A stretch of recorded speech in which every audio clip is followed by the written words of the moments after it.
I never thought much about the quietness of my street until the flowers appeared. It's the kind of cul-de-sac where you notice the same jogger every morning, the same neighbor pulling in from work at 6, the same delivery driver who seems to know everybody's dog by name. Safe, predictable, ordinary. That's why the flowers felt so out of place. It was late, around 7 in the evening, when I first saw them, propped neatly against my front door. Lilies, white, fresh, tied together with a ribbon so carefully knotted it looked like it belonged in a shop display. I bent down, confused, scanning for a card. Nothing, just the flowers, silent and strange, waiting for me as if they'd been delivered with purpose.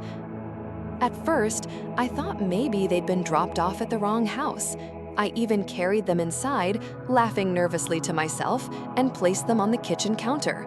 But by the time I'd finished dinner, the laughter had faded. Who delivers flowers without a card?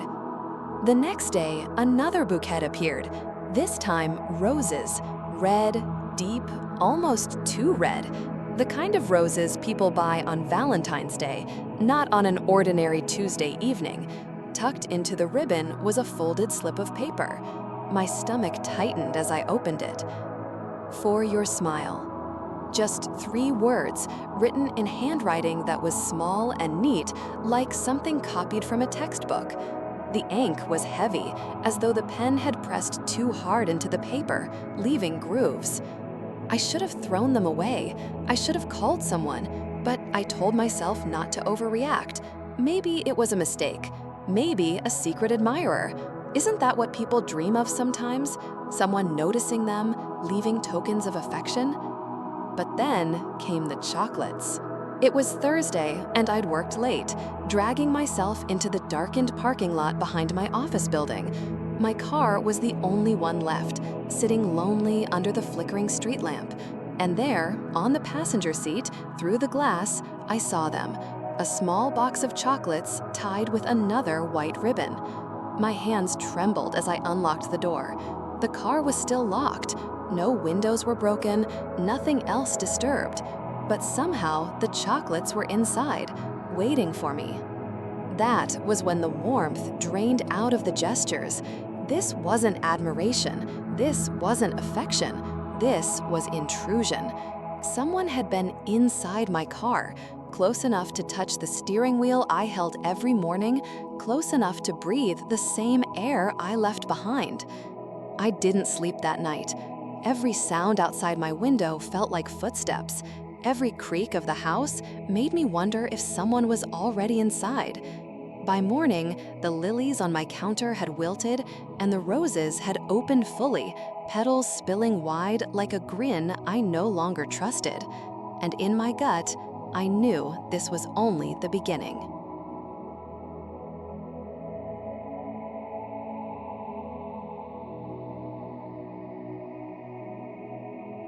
The flowers and chocolates were bad enough, but the messages made it real. The first one came late on a Sunday morning. I'd just come back from the market, carrying too many bags, juggling my keys, muttering to myself about forgetting eggs again. When I finally dropped everything on the counter, my phone buzzed. "That blue dress suits you." I froze. That morning, I had worn my blue summer dress, the one with tiny white buttons down the front. I hadn't told anyone I was going to the market. I hadn't posted a picture. The only way they could have known was if they had seen me. I typed back quickly, "Who is this?" No reply. The next morning, another message. "You shouldn't skip breakfast." My stomach knotted. I had grabbed only a coffee and rushed to work that day. No food. Whoever this was, they weren't guessing. They knew. The third message broke me. I was sitting on my couch late at night, reading under the yellow lamp when my phone buzzed. "You look beautiful tonight." My heart stopped because at that exact moment, my curtains were open. The lamp lit me up like a stage. Someone was watching me from the street below. I dropped the book and bolted to the window. The street looked empty, only shadows and the faint hum of a passing car. But I couldn't shake the certainty that eyes had been there, on me, drinking in the moment I thought was private.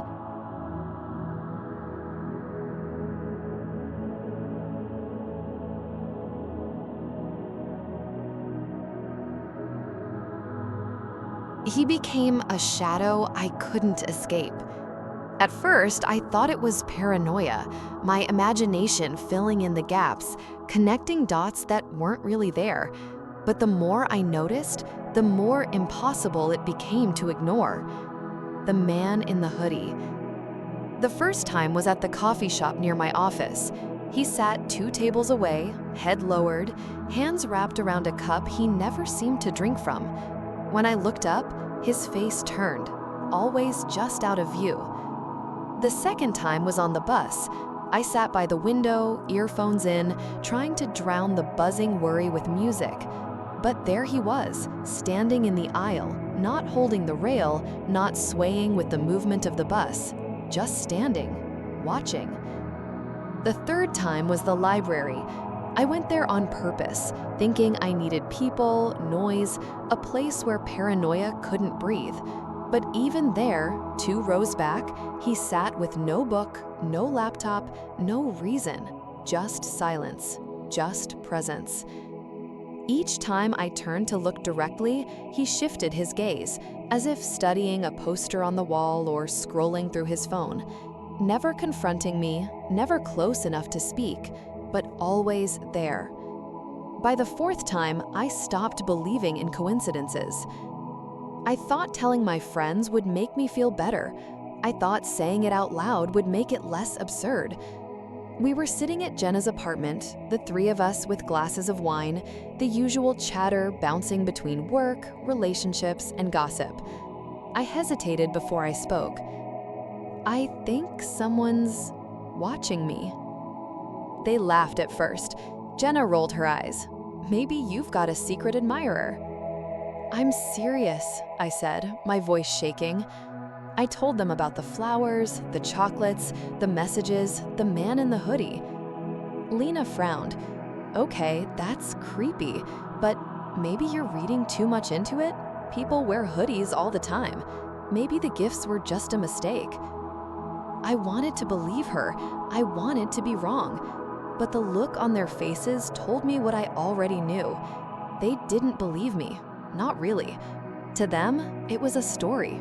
A weird, maybe funny story to laugh about later. That night, walking home alone, their laughter echoed in my ears. And for the first time, I realized how isolated I was.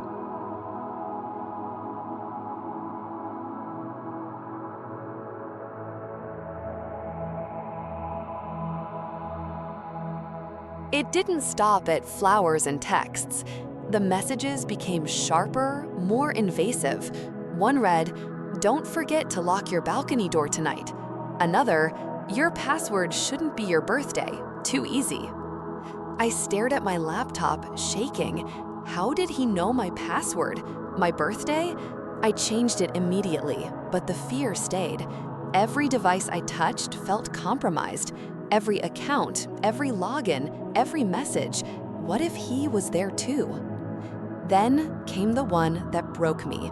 "Your mother calls too often, but I love the way you laugh when you talk to her."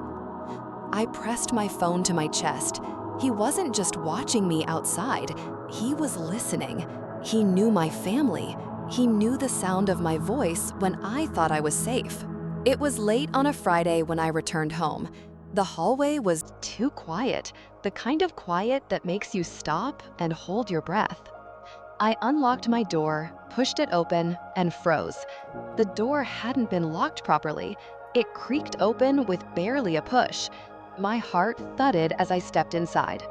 The apartment looked normal, no broken windows, no overturned furniture, but I knew something was off. The books on my shelf were slightly misaligned, gaps where there had been none. A mug I'd left in the sink was washed and placed neatly on the counter. My jacket, which I swore I'd hung on the chair, was folded over the couch. He had been here.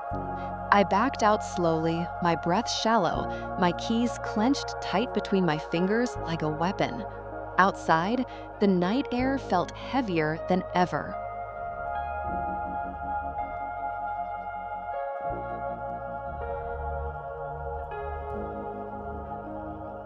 I went to the police the next morning, clutching my phone and a shaky list of everything that had happened.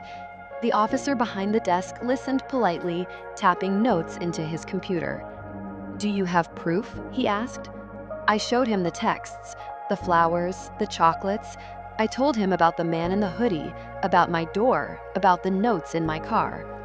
He nodded, but his eyes were skeptical. There's not much we can do without evidence of a crime. It could be admiration, harmless even. Harmless. The word made me want to scream. How could it be harmless when I couldn't sleep in my own home, when I jumped at every sound, when I lived every day under someone else's eyes? I left the station with a thin slip of paper, a report number, and a hollow ache in my chest.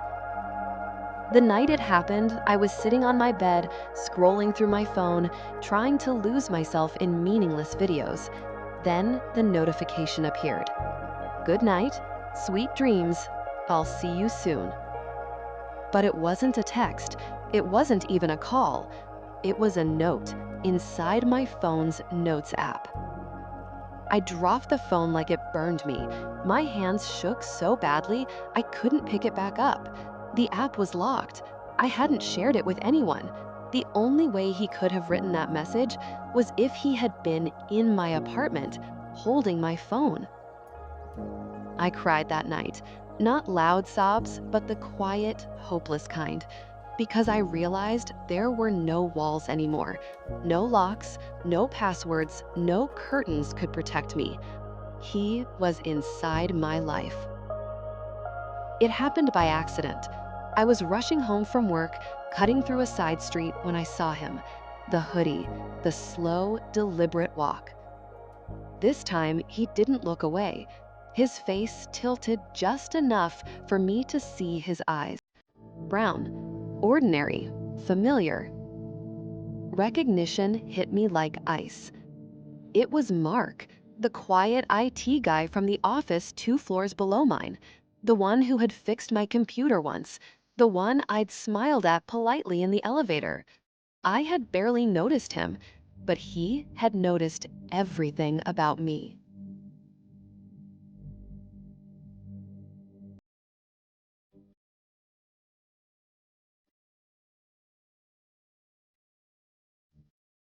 And then he vanished. After that night, no more flowers, no more chocolates, no more texts. His presence dissolved into silence, like he'd never existed at all. At first, I felt relief, then unease, because one final note remained in my phone, buried under the others. I hadn't noticed it until weeks later when I opened the app by accident. It said, "You'll never see me again, but I'll always be watching." I moved apartments, changed numbers, changed jobs, but the truth is, I still feel him. In the corner of crowded rooms, in the reflection of shop windows, in the glance of strangers who look away too quickly. Maybe he's really gone. Maybe it's all in my head. But sometimes, when my phone buzzes late at night, I hesitate to pick it up. Because what if it's him?